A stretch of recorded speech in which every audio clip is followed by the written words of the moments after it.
आज के इस गौरवमयी कार्यक्रम में मेरे साथ मंच पर उपस्थित श्री R.N. रवि जी, महामहिम राज्यपाल तमिलनाडु,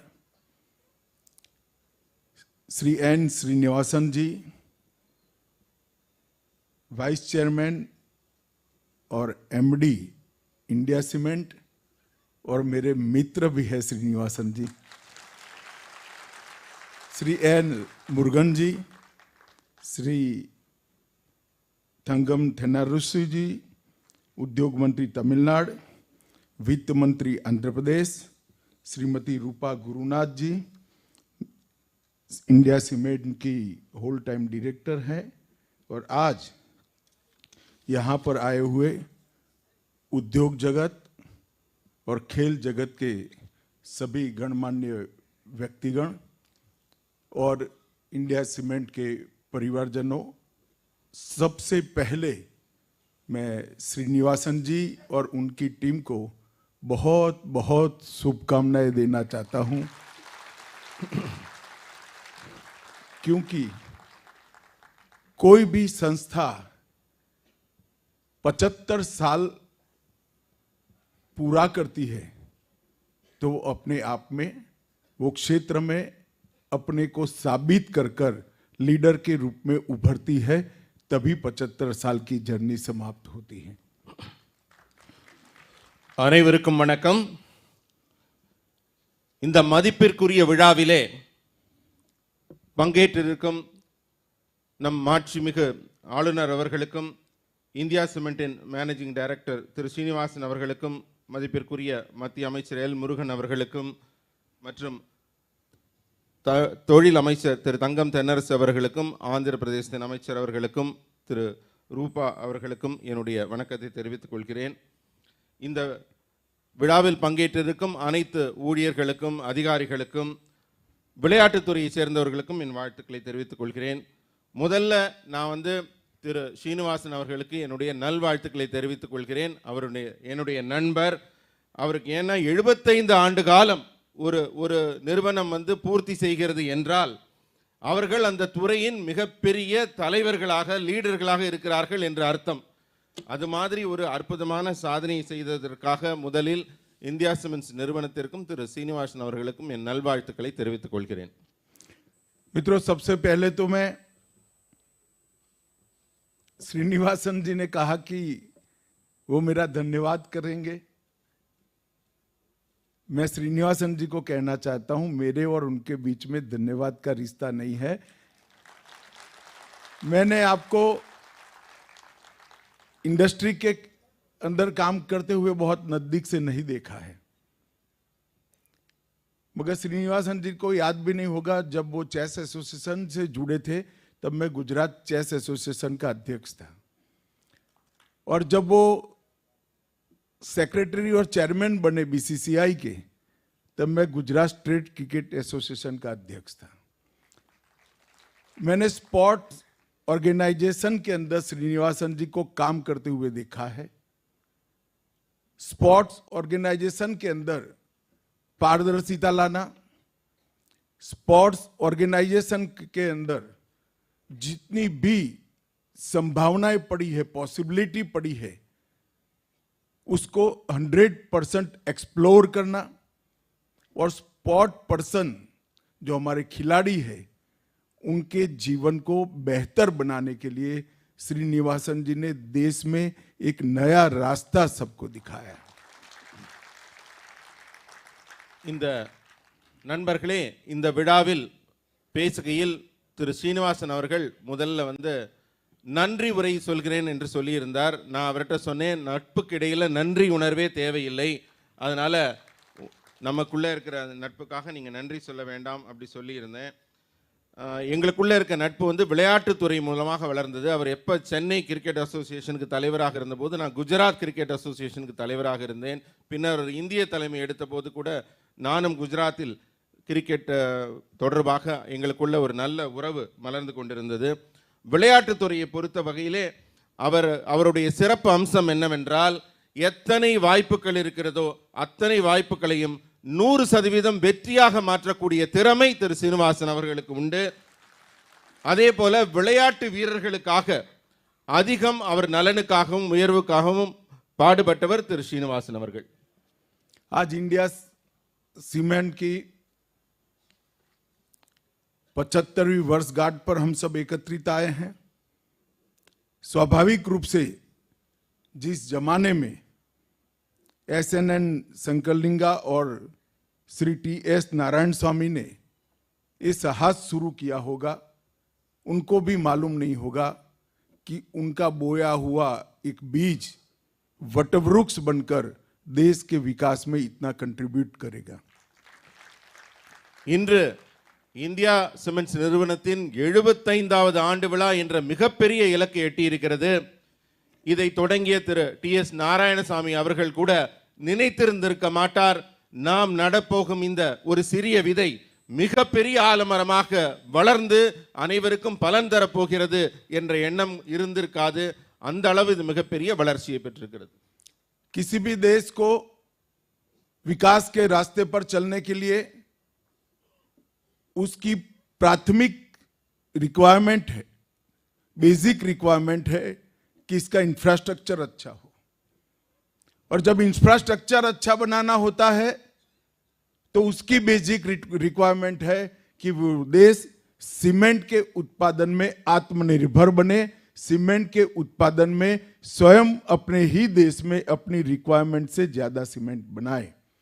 और मैं कह सकता हूं कि इंडिया सीमेंट ने सीमेंट के क्षेत्र में एक फाउंडर इंडस्ट्री के नाते बहुत बड़ा कंट्रीब्यूशन देकर आज 15.5 मिलियन टन की क्षमता और 10 फैक्ट्री के साथ स्वयं को इस फील्ड की सबसे अग्रणी कंपनियों में से एक कंपनी बनाया है. எந்த தேசத்திலும் வளர்ச்சி என்பது கட்டமைப்பை பொறுத்து தான் அமைகிறது. அந்த நாட்டில் இருக்க கட்டமைப்புகள் எவ்வளவு உயரம் இருக்கோ அந்த அளவுக்கு நாட்டின் வளர்ச்சி இருக்கும். அப்ப கட்டமைப்பு எப்படி இருக்க வேண்டும் என்றால் அந்த சிமெண்ட் நல்ல தரமானதாக வளமானதாக, அந்த சிமெண்ட் நன்றாக இருந்தால் தான் கட்டமைப்பு வளமாக இருக்க முடியும். அப்போ ஒரு நாட்டுக்கு தேவையான நல்ல வலிமையான தரமான சிமெண்ட் தயாரிக்கிற வேலையை இந்தியா சிமெண்ட் ஆரம்ப நாள் முதற்கொண்டு ரொம்ப சிறப்பாக செஞ்சிருக்காங்க. 15.5 மில்லியன் டன் சிமெண்டை அவர்கள் தயாரிக்கிறார்கள். அவர்களுடைய 10 தொழிற்சாலைகளும் இந்த அருமையான பணியை சேர்ந்து நம்ம நாட்டுக்கு சுயமாக தேவைப்படும் சிமெண்டை தயாரித்து கொண்டிருக்கிறார்கள். और आज इंडिया सीमेंट शिपिंग, ऊर्जा, सुगर, माइनिंग, इंफ्रास्ट्रक्चर और स्पोर्ट्स में भी ढेर सारा कंट्रीब्यूट कर कर देश की एक अग्रणी कंपनी बनी है. இந்த நாட்டின் மிகச்சிறந்த நிறுவனமாக உயர்ந்து கொண்டிருக்கும் இந்தியா சிமெண்ட் வெறும் சிமெண்டோடு மட்டும் தங்களுடைய பணிகளை நிறுத்தவில்லை. அவர்கள் ஏற்றுமதி, கப்பல் துறை, இன்னும் சர்க்கரை ஆலைகள், இன்னும் விளையாட்டுத்துறை என்று பல்வேறு துறைகளில் தங்களுடைய முத்திரையை பதித்துக் கொண்டிருக்கிறார்கள். और मैं निसंकोच कहना चाहूंगा कि आज इंडिया सीमेंट जहां पर खड़ी है, ये कंपनी को बनाने में और यहां तक पहुंचाने में श्रीनिवासन जी की सूझबूझ और उनके अथक परिश्रम का बहुत बड़ा योगदान है. இந்த நிறுவனத்தை இத்தனை உயரத்திற்கு கொண்டு சென்று பல்வேறு பரிமாணங்களில் பரிமளிக்கக்கூடிய வகையிலே உயர்த்தியதில் திரு ஸ்ரீனிவாசன் அவர்களின் பங்கு மிக அரியது, மிக பெரியது. मित्रों, गत 8 वर्ष के अंदर देश ने जहां तक डेवलपमेंट और इकोनॉमी को मजबूत करने का सवाल है, इस क्षेत्र में बहुत अच्छा परफॉर्म किया है. நண்பர்களே, நம்முடைய நாடு வளர்ச்சி பாதையை நோக்கி மிகவும் வலிமையாகவும் மிகவும் சிறப்பாகவும் செயல்பட்டு கொண்டிருக்கிறது இந்த வேளையில். और आज हम विश्वास से कह सकते हैं कि 2025 में भारत $5 ट्रिलियन की इकोनॉमी बनेगा, ये सुनिश्चित है. 2025 ஆண்டிலே இந்தியாவின் வளர்ச்சி $5 ट्रिलियन அளவிற்கு இருக்கும். அதை நோக்கி நாம் உயர்ந்து கொண்டிருக்கிறோம். और ये इसलिए कह सकते हैं कि 8 ही साल के अंदर भारत की अर्थव्यवस्था 11वें पायदान से लेकर 5वें पायदान तक का सफर तय कर चुकी है। 11वें नंबर से हम 5वें नंबर पर ब्रिटेन को पीछे छोड़कर आज दुनिया की अर्थव्यवस्थाओं में 5वें नंबर पर है।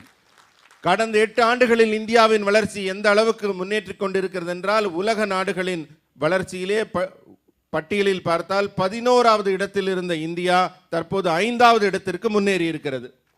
हाल ही में एक रिपोर्ट आई है मॉर्गन स्टैनले की जो बताती है कि 2027 में भारत दुनिया की 3रे नंबर की अर्थव्यवस्था बनेगी। इसको कोई नहीं रोक सकता। சமீபத்தில் கிடைத்த ஒரு ஆய்வு அறிக்கையின்படி 2027ஆம் ஆண்டு இந்தியா உலக நாடுகளின் பட்டியலின் வரிசையில் 3வது இடத்தை எட்டியிருக்கும்। और इसके लिए इंफ्रास्ट्रक्चर बहुत जरूरी है और एक अहम बात है। இதற்கிടെ இந்த வளர்ச்சி அடைந்த நாடுகளில் 3ஆம் இடத்தை பிடிப்பதற்கு நமக்கு கட்டமைப்பை வலிமையானதாக உறுதியாக செய்ய வேண்டிய அவசியம் இருக்கிறது। हमने अनेक क्षेत्रों के अंदर पारदर्शी नीतियों को लाकर, पॉलिसी को लाकर अनेक संभावनाओं के द्वार खोले हैं। जैसे अंतरिक्ष का क्षेत्र हो, ड्रोन का क्षेत्र हो, डिफेंस को लिए भारत को मैन्युफैक्चरिंग का हब बनाना हो। और आज मैं तमिलनाडु में खड़ा हूं, मैं कह सकता हूं कि सबसे ज्यादा संभावना डिफेंस के क्षेत्र में इन्वेस्टमेंट लाने की मोदी जी ने तमिलनाडु को दी है। तमिलनाडु डिफेंस इंडस्ट्री कॉरिडोर, जिसमें चेन्नई, तिरुचिरापल्ली, कोयम्बतूर, सलेम और होसूर शामिल है। यहां पर ढेर सारी संभावनाएं पड़ी है और कई क्षेत्रों के अंदर, चाहे कोयले का कॉमर्शियल माइनिंग हो, माइनिंग क्षेत्र की नई पॉलिसी लाना हो, स्टार्टअप की नीति को बनाना हो, या बैंकिंग इंडस्ट्री को उभार कर बाहर निकालना हो, हर क्षेत्र में 8 साल के अंदर पारदर्शी पॉलिसी के कारण, ट्रांसपेरेंट पॉलिसी के कारण ढेर सारे अचीवमेंट नरेंद्र मोदी सरकार ने प्राप्त किए हैं। நண்பர்களே, இப்போது பலவிதமான புதிய வாய்ப்புகளை இந்த அரசு உருவாக்கி கொடுத்து கொண்டிருக்கிறது। டெக்னாலஜியில் எடுத்துக்கோங்க, பாதுகாப்பு துறையில் எடுத்துக்கோங்க, ட்ரோன் டெக்னாலஜி எடுத்துக்கோங்க। இப்போ பாதுகாப்பு துறை எடுத்துட்டிங்கன்னா ஒரு டிஃபென்ஸ் ஹப் தமிழகத்தில் வந்து சென்னையிலும், திருச்சியிலும், கோயம்புத்தூரிலும், சேலத்திலும், ஹோசூரிலும் அமைக்கப்பட்டிருக்கு। இங்கெல்லாம் புதிய புதிய ஸ்டார்ட் அப்புகள், டிஃபென்ஸ் சம்பந்தமான தொழிற்சாலைகள் உருவாக்கி கொண்டிருக்கின்றன। இது மாதிரி ஒரு அரிய வாய்ப்புகளையும் களங்களையும் இந்த புதிய வாய்ப்புகளையும் கட்டமைப்பு துறையிலே உருவாக்கி கொண்டிருக்கிறோம்। இது இல்லாமல் நிலக்கரி சுரங்கம் தொடங்குவதாகட்டும், புதிய ஸ்டார்ட் அப்புகள் டெக்னாலஜி ரிலேட்டட் தொடங்குவதாகட்டும், வங்கித்துறை பேங்கிங் ஆகட்டும், இது மாதிரி புதிய தெளிவான ஒரு தொழிற்சாலைகளை எல்லாம், புதிய கட்டமைப்புகளை எல்லாம் உருவாக்கும் பணியிலே நமது அரசு வேகமாக முன்னேறி கொண்டிருக்கிறது। R&D को भी मजबूत करने के लिए मोदी सरकार ने कई क्षेत्रों के अंदर नई पॉलिसी का सूत्रपात किया है। मैं एक ही उदाहरण देना चाहता हूं। जब पूरी दुनिया कोविड के संकट से घिरी थी, ये सदी की सबसे बड़ी महामारी का हम सामना कर रहे थे, भारत उन देशों में था जिन्होंने सबसे पहले वैक्सीन, स्वदेशी वैक्सीन बनाने का काम किया और 225 करोड़ डोज लगाने का काम हम समाप्त कर चुके हैं। और दुनिया के 85 देशों में वैक्सीन भेजकर दुनिया को भी सुरक्षित करने का काम भारत ने किया है। ஆய்வு மற்றும் வளர்ச்சி, ரிசர்ச் அண்ட் டெவலப்மெண்ட் துறையிலே இந்தியா மிக வேகமாக முன்னேறி கொண்டிருக்கிறது। அனைத்து துறைகளிலும் ஆய்வுகளும் வளர்ச்சிகளும் மேற்கொள்ளப்பட்டு வருகின்றன। இதற்கு ஒரு நல்ல உதாரணம் சொல்ல வேண்டும் என்றால், கோவிட் நேரத்தில் உலக நாடுகள் எல்லாம் தடுப்பூசிக்கு என்ன செய்யணும்னு தவிச்சு அதிர்ச்சி அடைந்து நின்னப்ப, நம்மளுடைய ஆய்வும் R&D டிபார்ட்மெண்ட் வந்து சவாலான அந்த நேரத்தில் தடுப்பூசியை கண்டுபிடிச்சு இந்தியாவுக்கு தற்சார்பு மட்டும் பூர்த்தி செய்யாம உலக நாடுகள் அத்தனை பேருக்கும் 2.25 கோடி மருந்துகளை குறிப்பிட்ட காலத்திற்குள் உருவாக்கி உலகத்தையே காப்பாற்றுற ஒரு மிகப்பெரிய வளர்ச்சியை நோக்கி சென்றது। இதனால் நம்முடைய ஆர்&டி ஆய்வு மற்றும் வளர்ச்சி பாதையிலே நாடு வேகமாக முன்னேறி கொண்டிருக்கிறது. देश में 60 करोड़ की गरीब जनता ऐसी प्रकार से अपना जीवन व्यतीत करती थी कि देश की इकोनॉमी में इतनी बड़ी जनसंख्या का कोई कंट्रीब्यूशन नहीं था, क्योंकि 60 करोड़ लोग अपनी रोजमर्रा की दिक्कतों से ही बाहर नहीं आते थे. नरेंद्र मोदी सरकार ने इस 60 करोड़ घरों में टॉयलेट देने का काम किया, सबके घर में बिजली देने का काम किया, सबको घर देने का काम किया, घर के अंदर गैस का सिलेंडर देने का काम किया और 5 लाख तक का पूरा स्वास्थ्य का खर्चा आज नरेंद्र मोदी सरकार कर रही है. इसके कारण ये 60 करोड़ लोगों का जीवन स्तर ऊपर आया है और अब एस्पिरेशन के साथ वो लोग देश की इकोनॉमी को, देश के अर्थतंत्र को बहुत आशाओं के साथ आगे बढ़ाने के लिए देश के साथ जुड़े हैं. मैं मानता हूं कि देश के अर्थतंत्र को गति देने वाला ये सबसे बड़ा काम है कि 60 करोड़ लोगों के जीवन में जीने की जिजीविसा जगाने का काम नरेंद्र मोदी सरकार ने किया है. நண்பர்களே, இந்த நாட்டில் 60 கோடி மக்கள் அவங்க வாழ்வாதாரத்துக்காக தினப்படி அவங்க வேலை செய்ய வேண்டிய நிலையில் இருந்தார்கள். அப்ப நாட்டின் பொருளாதாரத்தை முன்னெடுக்க வேண்டும் என்றால் இந்த மிகப்பெரிய மனித சக்தி 60 கோடி மக்களை வெளியில கொண்டு வரணும்னு மோடி அவர்கள் நினைத்தார். அதற்காக அவங்களுக்கு என்னென்னலாம் வாழ்வியலுக்கு தேவைன்னு சிந்திச்சு முதல்ல அவங்களுக்கு தேவையான ஒரு வீடுகளில் ஒரு கழிப்பறை, அதே வீட்டுக்கு அந்த கழிப்பறை கட்டின அந்த வீட்டுக்கு மின்சாரம், வீடு இல்லாதவங்களுக்கு வீடு, அப்புறம் அந்த வீட்டுக்கு ஒரு சிலிண்டர் அப்படின்னு கிட்டத்தட்ட 5 லட்சம் ரூபாய் அளவிற்கு ஒரு குடும்பத்திற்கும் பயன் தரக்கூடிய நலத்திட்டங்களை இந்த அரசு 60 கோடி மக்களுக்கு அளித்தது. இதனால அவங்க என்னன்னா நாட்டின் வளர்ச்சி பாதையில தன்னையும் இணைத்துக் கொள்ள, அவங்களுடைய வருமானம் அதிகரிக்க, பிற வேலைகளை தொடங்கன்னு. ஒரு நாடு முன்னேற வேண்டும் என்றால் அந்த பொருளாதாரம் செழிப்பாகவும் வளமாகவும் இருக்கணும், அதுல எல்லாரோட பங்களிப்பு இருக்கணும். இந்த 60 கோடி மக்களையும் நாட்டின் வளர்ச்சி பாதையில கொண்டு நாட்டோடு இணைந்து பயணிக்க செய்த மிகப்பெரிய பணியை மோடி அரசு செய்திருக்கிறது. मित्रों, पॉलिटिकल स्टेबिलिटी और भ्रष्टाचार मुक्त शासन के कारण आज भारत एक द्रुत गति से आगे बढ़ने वाली अर्थव्यवस्था बना है. ஊழலற்ற ஒரு உன்னதமான ஆட்சியை உலகிற்கே எடுத்து காட்டும் வகையிலே தற்போது நமது ஆட்சி இங்கே நடைபெற்றுக் கொண்டிருக்கிறது. और हमारे अचीवमेंट आज पूरी दुनिया एक्नॉलेज कर रही है. अंतर्राष्ट्रीय मुद्रा कोष IMF ने भारत को डार्क जोन में एक ब्राइट स्पॉट बताया है. भारत की इकोनॉमी को डार्क जोन में एक ब्राइट स्पॉट बताया है. உலக பணத்திற்கான IMF நிறுவனம் என்பது இந்தியாவை எப்படி வர்ணிக்கிறது என்றால், இந்த கண்டத்திலேயே இருண்ட பகுதியில் ஒரு ஒளிமயமான வெளிச்சமாக இந்தியா தெரிகிறது என்று வர்ணிக்கக்கூடிய அளவிலே இந்தியாவுடைய வளர்ச்சி முன்னேறி கொண்டிருக்கிறது. IMF के अनुमानों के अनुसार 2022-23 में भारत 6.8% की GDP के साथ G20 में दूसरे नंबर पर रहेगा. 2023-24 ஆண்டிலே G20 கணக்கின்படி பார்த்தால் இந்தியா 2ஆம் இடத்திற்கு முன்னேறக்கூடிய மிக அரிய வாய்ப்பு இருக்கிறது. और IMF के ही अनुमान के अनुसार 2023-24 में 6.1% की GDP के साथ G20 में भारत सबसे पहले रहेगा. அதே இந்தியன் மானிட்டரி ஃபண்ட் நிறுவனத்தின் அறிக்கையின்படி பார்த்தால் 2023 ஆண்டு நம்மளுடைய GDP 6% அதிகரித்து G20 நாடுகள் மத்தியிலே இந்தியா முதலிடத்திற்கு முன்னேறும். भारत सरकार ने एक्सपेंडिचर पर फोकस किया है और 2022-23 का कैपिटल एक्सपेंडिचर पिछले वर्ष की कंपैरिजन में 46.8% ज्यादा हुआ है. இந்தியாவுடைய கேபிட்டல் எக்ஸ்பெண்டிச்சர் என்ற மூலதன செலவுகளின் எண்ணிக்கை 46.8% இருக்கிறது. இது வந்து தொழில் வளர்ச்சியை ஊக்குவிப்பதற்கு மிகப்பெரிய வரப்பிரசாதமாக அமையும் 2022-23 ஆண்டு கணக்கின்படி. जीएसटी कलेक्शन भी अक्टूबर 2022 में 1,51,718 करोड़ था।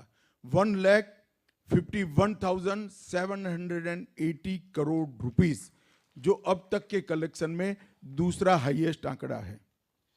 இதுவரை நாட்டிலே ஜிஎஸ்டி வசூலிக்கப்பட்ட தொகையில் இரண்டாவது மிகப்பெரிய தொகையாக 1,51,760 கோடி, 1.5 லட்சம் கோடிக்கு மேல் 2024 ஆண்டுக்கான ஜிஎஸ்டி தொகை வசூலிக்கப்பட்டு அதிலும் ஒரு சாதனை நிகழ்த்தப்பட்டிருக்கிறது.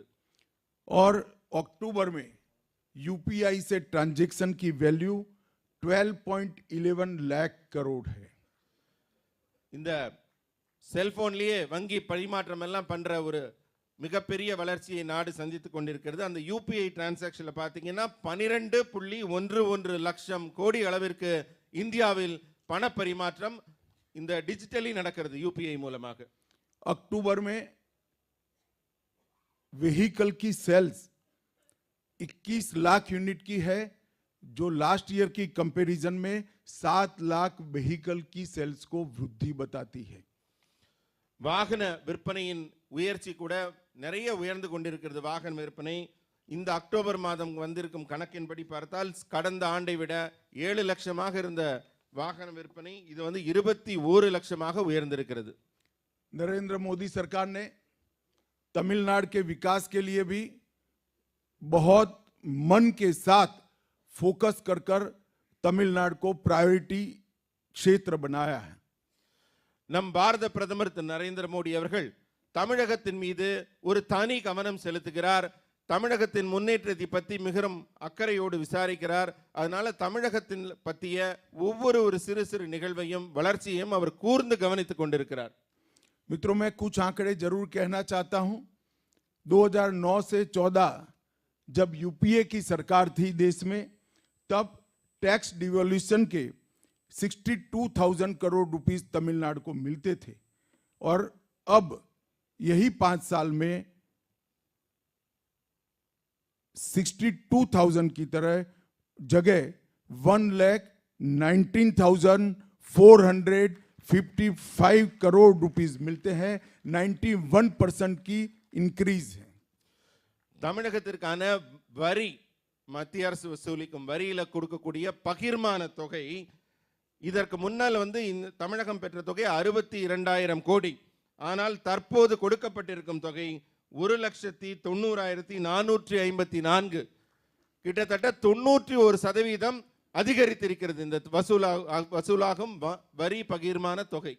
और ग्रांटिंग एड 35,000 करोड़ थी, इसको बढ़ाकर 95,734 करोड़, 171% का ग्रोथ है। அதே போல மத்திய அரசு கொடுக்கக்கூடிய கிராண்ட், அவங்களுக்காக கொடுக்கக்கூடிய தொகை வந்து 35,000 கோடியிலிருந்து 95,000 கோடிக்கு மேல் கிட்டத்தட்ட 171% உயர்ந்திருக்கிறது.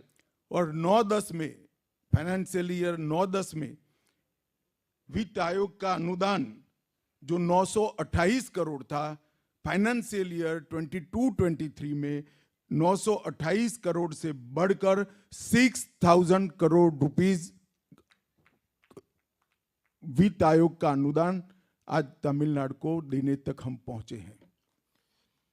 இதே போல ஒவ்வொரு துறையிலும் ஆண்டு கணக்கு வந்து 9-10ல வந்து 918 இருந்த புள்ளிகள் இப்போ வந்து 22-23ல 6,000 அந்த புள்ளிகள் உயர்ந்திருக்கிறது.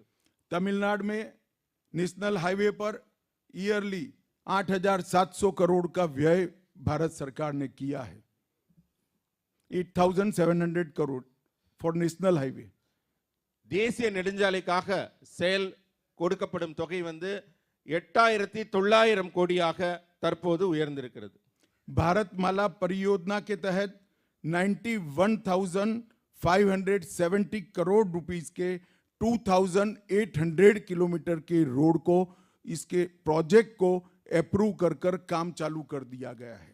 பாரத் மாலா சாலை திட்டத்தின் கீழ் 2,800 கிலோமீட்டர் நீள சாலை உருவாக்குவதற்காக 91,570 கோடி ரூபாய் ஒதுக்கப்பட்டுள்ளது.